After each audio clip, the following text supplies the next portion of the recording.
So marami pa rin tayong napapansin mga idol dito sa larangan ng pagsosolar is marami pa rin ang hindi gaanong nakakaalam kung paano mag-wiring nitong ATS or automatic transfer switch at kung saan nga ba talaga ito ginagamit.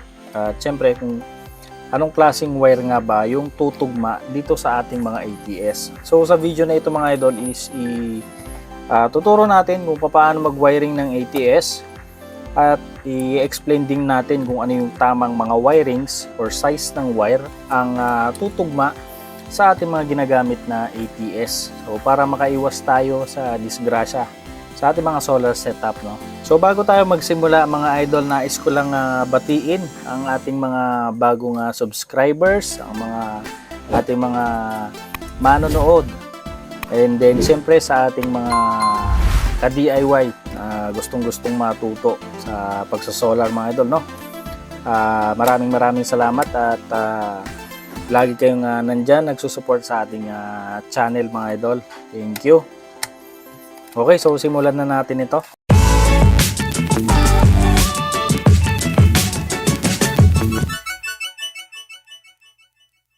Ayan, so bago natin simulan ang ating pag-wiring dito sa ating ATS, mahalaga muna mga idol na malaman nyo or magkaroon man lang kayo ng idea kung ano nga ba itong mga nakikita natin dito sa ating ATS at kung paano ba ito gamitin mga idol. Importante ito, kaya dapat manood kayong maigi para sa mga nagdi-DIY or nagpa-practice na mag-DIY mga idol, no? So simulan natin dito sa ating front face ng ating ATS. Kung makikita nyo, meron tayong letter dito na N at meron tayong letter dito mga idol na letter R. So ang ibig sabihin ng N is for normal, and then R is ibig sabihin yan is reserve mga idol, no? Normal and reserve power.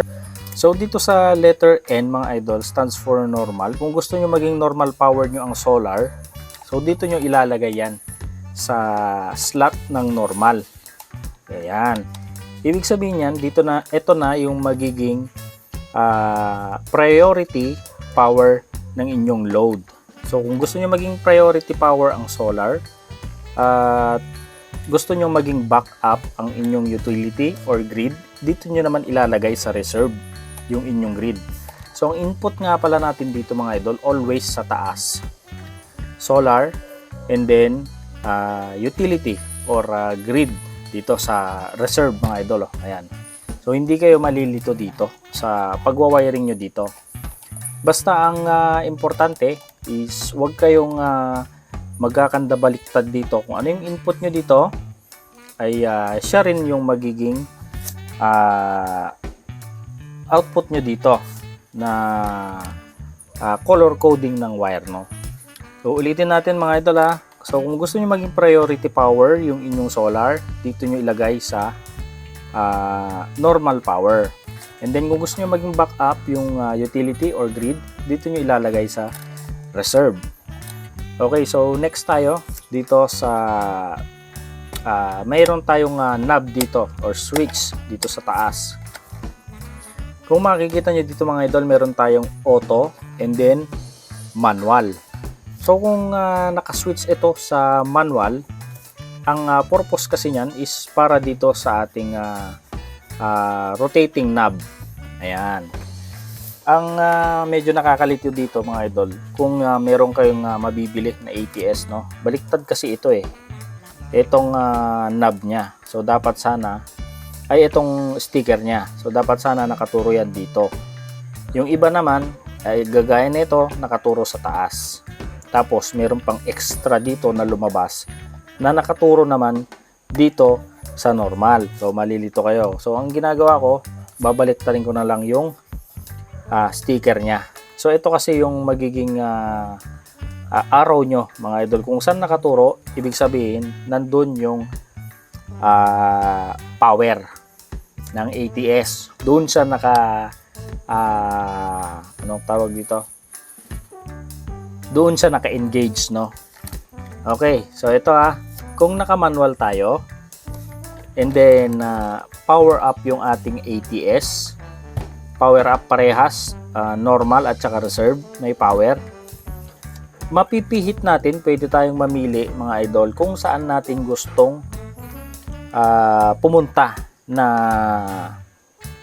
power source, no? So kung ibig sabihin gusto natin pumunta sa utility, magme-maintenance tayo ng solar, so pwede nyo mapihit yan. Yan, mapipihit nyo yan. Pwede kayong pumunta kahit saan dito, solar or utility. Pwede yan.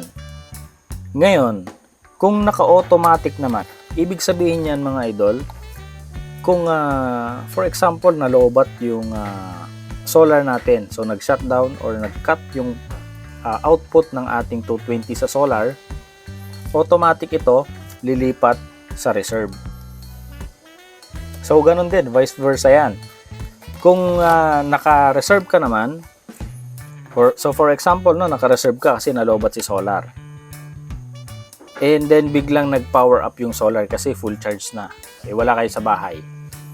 So biglang nag-output ng 220. So automatic na rin yan mga idol na pupunta sa inyong pinaka main na power or normal power. So ganyan siya mga idol. So automatic yan na lilipat sa inyong solar. So dito naman sa gitna mga idol, mapapansin nyo dito, meron tayo ditong off, no? May off sa taas. So ibig sabihin yan, kapag ka off is walang magiging output dito sa inyong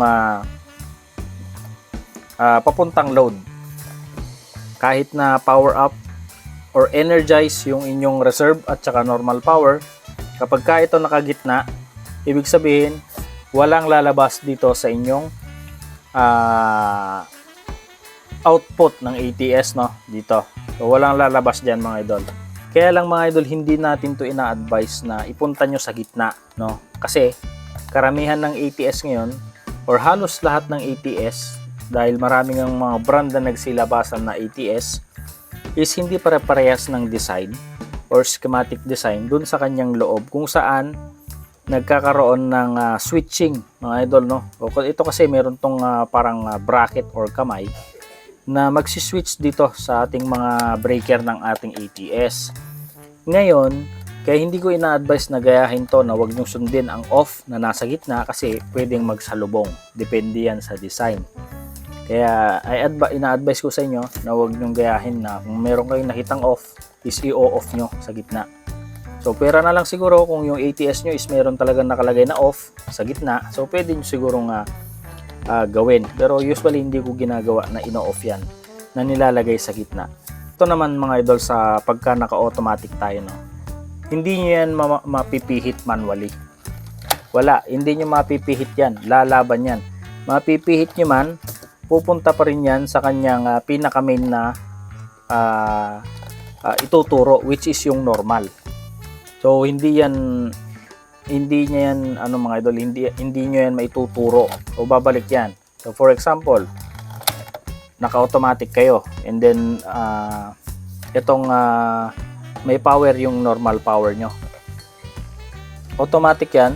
Pag pinihit nyo, automatic yan babalik dito.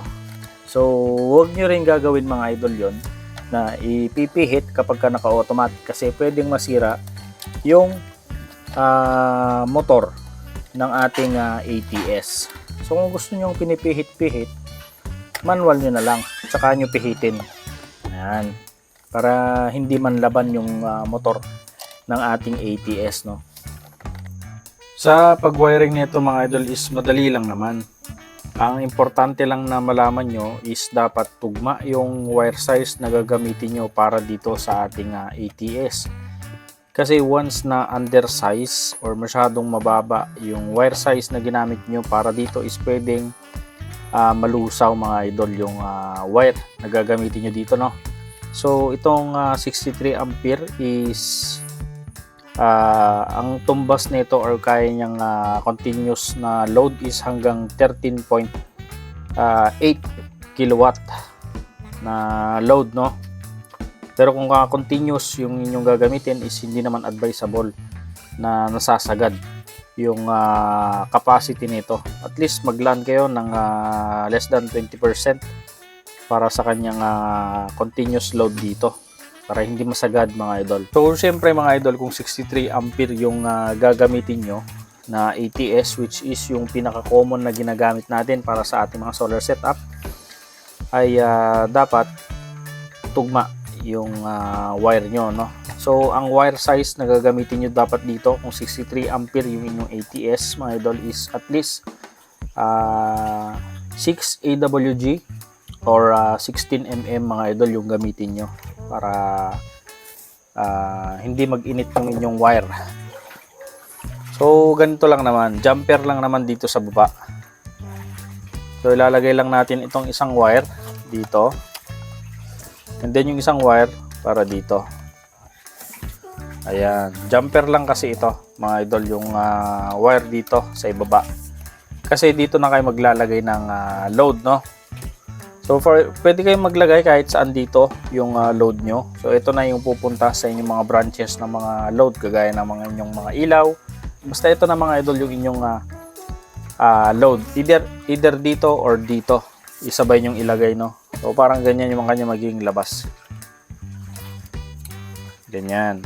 So kapag ito yung energize, yung power nya pupunta dito, and then diretso sa inyong load, no? So ganun din dito, kung naka-power up dyan, naka-off ito, naka-power up ito, so andito pa rin yung inyong load. And then dito naman yung syempre yung inyong grid mga idol. Yan. And then yung inyong solar galing sa output ng inyong solar inverter. Ayan. So dito na yung inyong magiging load mga idol. And then solar at saka grid. Pwede rin naman ito ang maging grid yung priority. So kunwari yung grid ang gusto nyo priority, backup ang solar. So syempre yung wire ng grid or yung wire galing sa grid is dito nyo ilalagay sa normal. Ayan. And then yung output naman ng solar nyo, so dito nyo ilalagay sa reserve. So ganyan lang siya mga idol. Ang magiging priority nyo, syempre si grid. Kung grid ang gusto nyong priority. Basta ito yung magiging priority na power mga idol. So ganun lang naman kasimple yung wiring nya. Napaka dali lang kung kabisado nyo na yung ginagawa nyo or may idea na kayo. Pero syempre para sa ating mga kasama na nag-aaral pa lang na mag DIY mga idol, syempre hindi pa ganun kapulido yung kanilang idea or mga nalalaman. Kaya nandito tayo, kung napapansin nyo, yung ating mga tutorial is napaka basic, pero hindi kasi pangkalahatan mga idol na alam na natin lahat. May mga kasama rin tayo na marami pang mga hindi nalalaman. So mga basic mga idol yung tinuturo natin dito. Kaya sa mga nagko-comment mga idol na boring, ganyan, so ang daming sinasabi. So syempre tayo kasi nagbibigay kasi tayo ng tips mga idol, hindi para sa mga expert. So pagpasensyahan nyo na mga expert dyan. Kung expert kayo, i-skip nyo na itong video natin mga idol at manood na lang kayo ng iba. Kasi ang mga tinuturo ko dito is mga napaka basic lang. Kung gusto mong makatulong, mag-comment ka dyan sa ibaba at sabihin mo yung mga hindi ko nababanggit o yung mga nababagtawan ko, kasi hindi naman tayo perfecto na nagbibigay ng tips. And then isa pa pala mga idol, dito kapag ka naglalagay kayo or nagsusuksok kayo ng wire, make sure lang na higpitan nyo ng maigi, kagaya ng nangyari dito. Kung makikita nyo, nagkanda lusaw yung kanyang terminal dito kasi nagkaroon ng loose connection. So uminit siya. Kasi dyan nang gagaling mga idol yung isang dahilan kaya nagkakaroon ng sunog, lalo na kung meron tayong mabigat na load, kahit sabihin natin 2 kW or 1 kW lang yan. Kung nagkaroon ng loose connection, so magkakaroon yan mga idol ng pagtaas ng temperature, mag-iinit kasi loose connection. Ayan. So dapat sure ball yung inyong pagkakahigpit. So dito siya nagkaroon ng init sa normal power. So yun lang mga idol. See you on our next video.